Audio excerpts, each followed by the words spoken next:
Hello, my friend. On today's episode, I'm speaking with Pete, and our topic is how to build layers into your team structure at your gym. We talk about the pros and cons of having a flat organizational structure. And we talk about how you might consider and when you might consider adding layers of reporting and accountability in your gym. So if you're growing your team, this is a great episode for you. Keep on listening.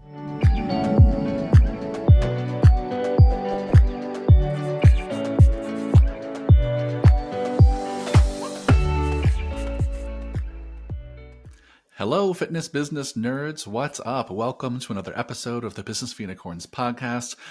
Back again with Pete. What's up, Pete? Hey there, Mr. Keeler. Good to be back. Good to see you. We're recording this just the Tuesday after Labor Day weekend. So you had a good holiday weekend? I did. It went fast, just like the whole summer did. But it's good to be back in the school grind because my boys are off to school, and I feel like I just got like a 6th day of the work week with the extra hours, thanks to school buses and extended day programs. I'm feeling good.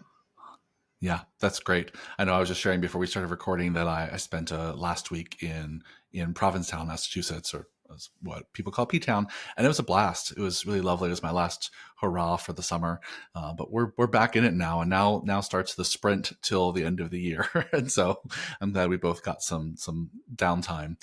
Before we dive into today's topic, which is going to be all about how to structure your team as a gym owner, before we get into that, I just want to give a quick shout out to one of our friends who we recommend a lot on this podcast, but it's a team at Kilo.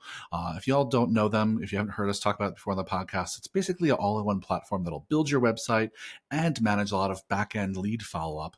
You can go to usekilo.com to learn more, but it's a great platform for, like I said, hosting your website, building you a website that converts, and also giving you the tools on the back end to manage landing pages, following up with leads, etc.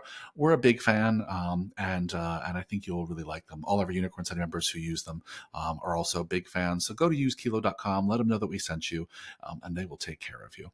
Moving on to today's topic, this one came out of a conversation Pete was having earlier with a Unicorn Society member. So what we want to talk about today is really about, as you start to grow your team as a gym owner, how do you think about organizing that team? When do you want to create layers in your org chart? What I mean by that is, when do you want to add in managers or supervisors or other reporting layers? And when is it a good idea to keep the organization flat? By not having so many layers. There's pros and cons to both. Our gyms, compared to other businesses, tend to not be huge organizations. So right off the bat, it's important to acknowledge that, like, we're not talking about multiple departments, multiple international layers of reporting. We're talking about a small business, but still, it's worth thinking about how you start to organize the reporting within your team as it grows. So do you want to kick us off, Pete? Like, what are your initial thoughts about how you think about this at Cressy?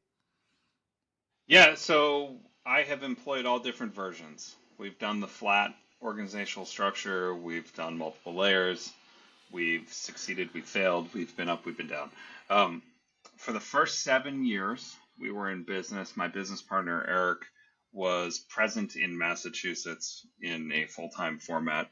And then at that point, we opened up a second facility, and suddenly the ownership alliance split into 2 different states. And that left me as the singular on-site owner at the time. And I also happened to be an owner who didn't have any coaching experience. And so this was a moment in time where I learned the hard way over a series of years to follow that a flat organizational structure doesn't work in the absence of an owner who kind of single-handedly oversaw programming.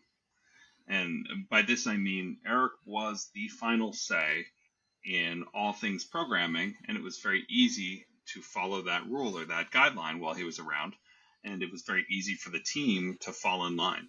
But once he left, and I said, hey, you 4 or 5, I think we had 4 or 5 full-time coaches on the team at that point, say, you guys collectively, let's figure it out. And, all of these programming philosophies and approaches come and go over time, and various staff members start drinking that Kool-Aid at various times, and it starts to influence the way they design training material. Well, what happened? We became a gym with an identity crisis on the training floor. And the problems were not getting solved because if I raised my hand and I said, well, we're going to do this, everyone in the room would say, well, what do you know? You're the business guy. And if a team member raised their hand and said, no, we're going to do this, they'd say, well, what do you know? This is a flat organizational structure. And I realized in that moment that somebody kind of needed to be the boss in this facet. And Hmm. so that was when, through many struggles, trials, and tribulations, there became a need for a director of sorts. So we've talked about it time and time again. John O'Neill was elevated from entry level strength coach to director of performance at some point. And a big reason for doing so was because we needed somebody to be the final say. Someone needed to be Hmm. the deal breaker in the decisions. When we were at a deadlock, someone needed to be able to say, because I said so, when countered. Now, I'm not saying that is a long term scalable leadership style, but sometimes it has to happen. I mean, Yep. agree to disagree does not work when it comes to servicing the client in a way where we are sending 6 different iterations of programs out onto the training floor, and we have a confused, annoyed, and kind of competitive team out there trying to deliver a quality experience for the user. Does that make sense, Michael? Yeah, 100%. I think that's often the pain point that teams feel that when they start to realize they have to add some layers, right? Is that there's like key decisions that have to get made, and you can't make every decision by consensus, right? If the organization is so flat that it's just like an owner and then everyone reports to the owner, that by default there's like just one person whose job it is to make the final call. And if they're not around for whatever reason, then who makes the decision? Everyone has to just reach consensus, or that's possible in small teams. I mean, the minute you have more than 3 or 4 people, trying to get to consensus on most decisions is tough, and also just a really not a good use of time. And so I think you're spot on, Pete. I think that story, I think, really will resonate with a lot of our listeners, because I think that's the moment where a lot of folks realize they need to add in some structure. And so let's just keep going with that story. So when you all started to realize you need to do that, what was the process for adding in that layer of management where it hadn't existed before?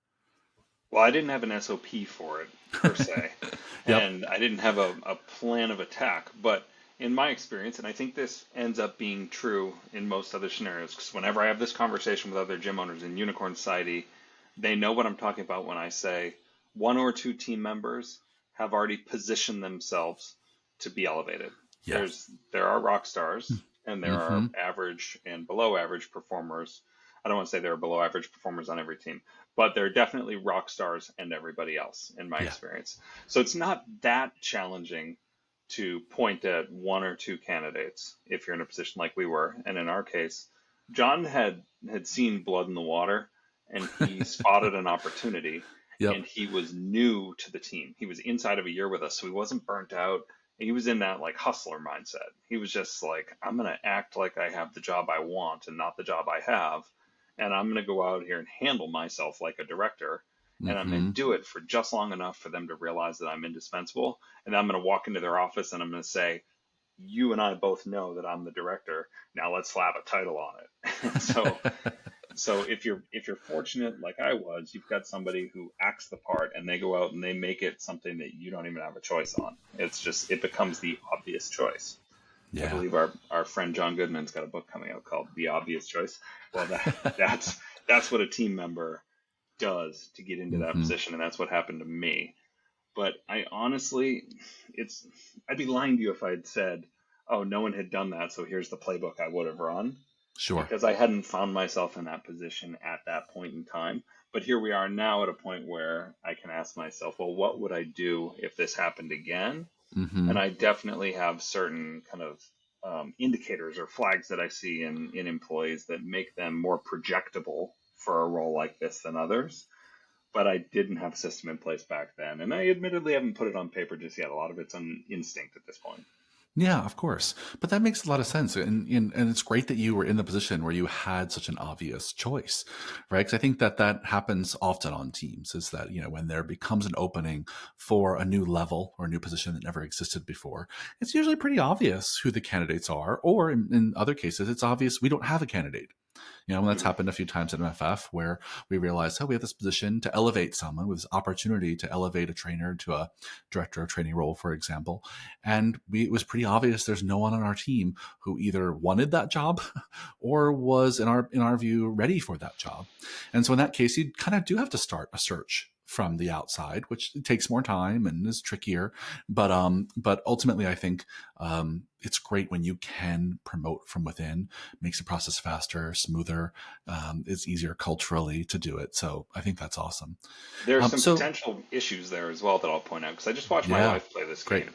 Please. She's in a management role in corporate, and she was told we've got the budget and an available title for you to elevate one of the heads on your team. Mm-hmm.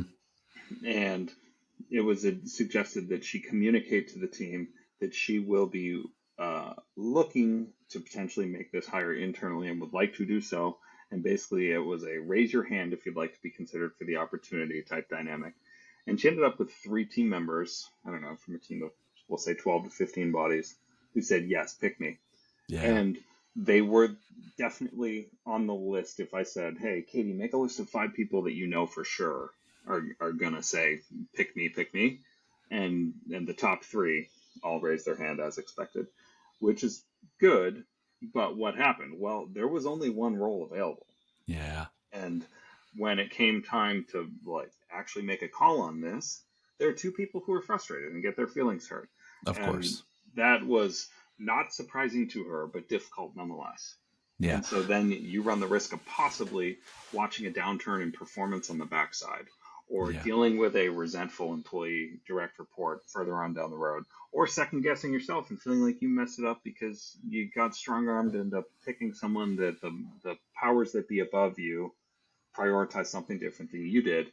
But there are complications that come with playing this internal promotion game. So I encourage you to proceed carefully. Yeah, that it's so true. I think, when you decide to add layers to your organization, you're deciding to deal with that kind of complexity. You're starting to deal with the kind of complexity of like, oh, who do I promote? How do I set expectations for how people get promoted?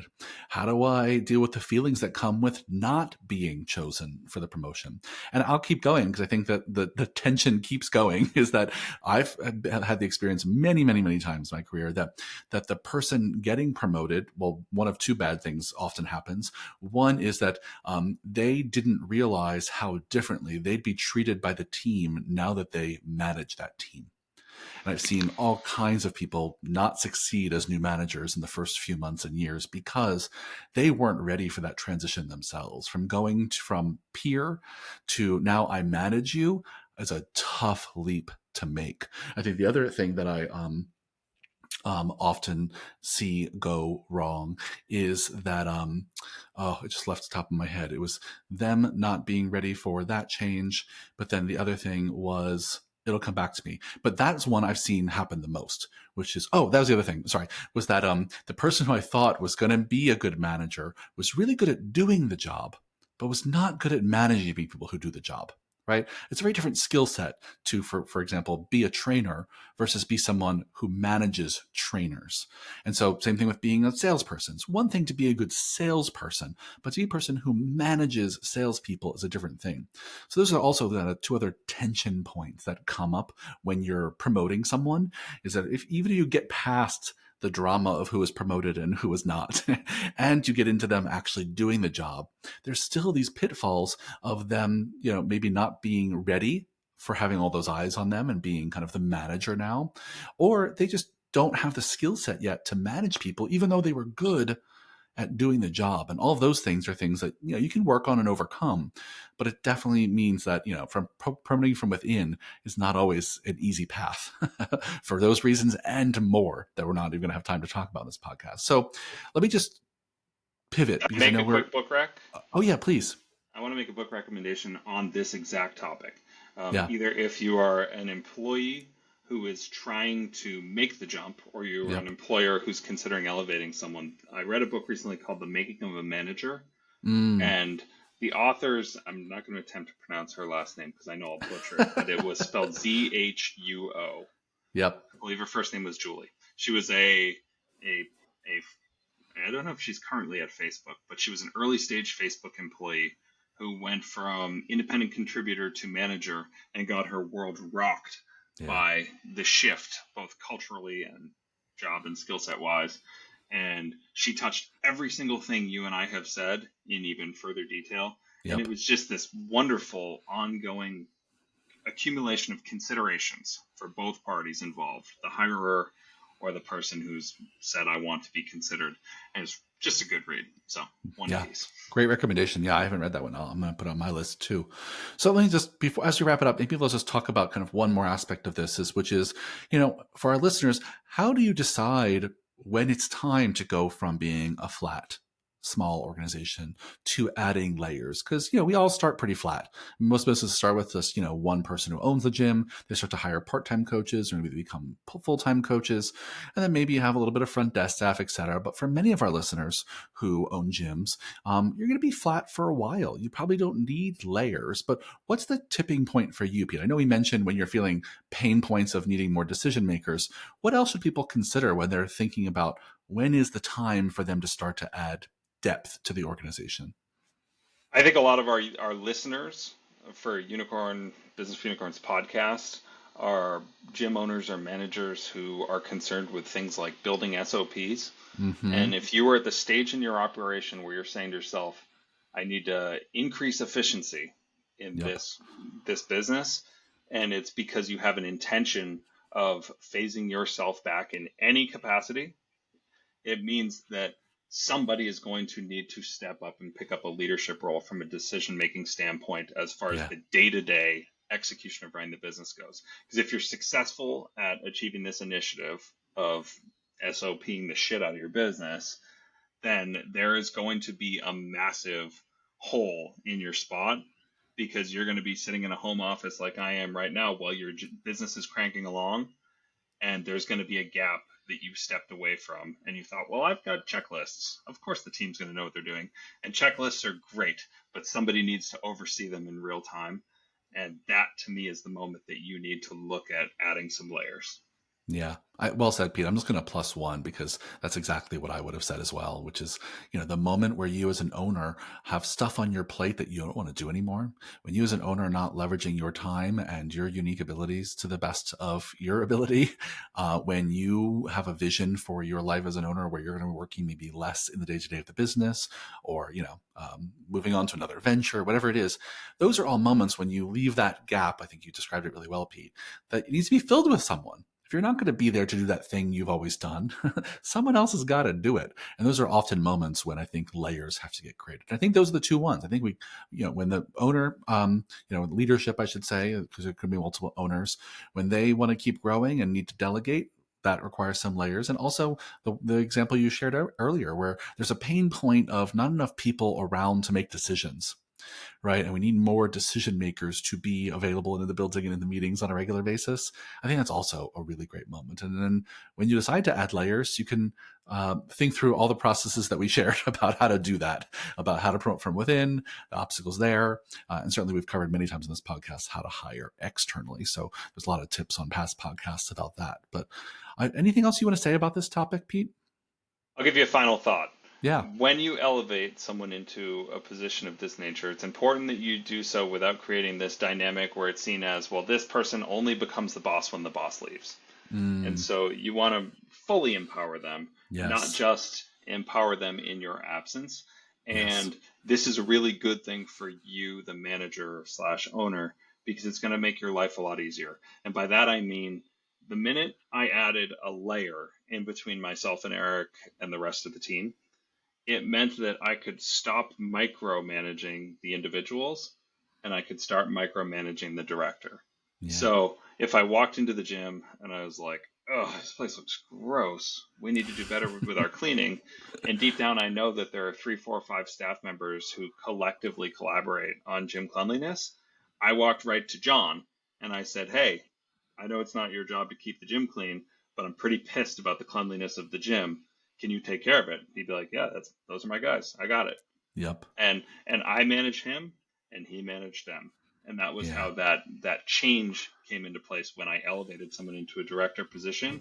It made me a more efficient manager of people because I had less to think about in that sense. And it put him in a position of leadership where people were like, oh, we answer to John now. He's Yep. cracking the whip.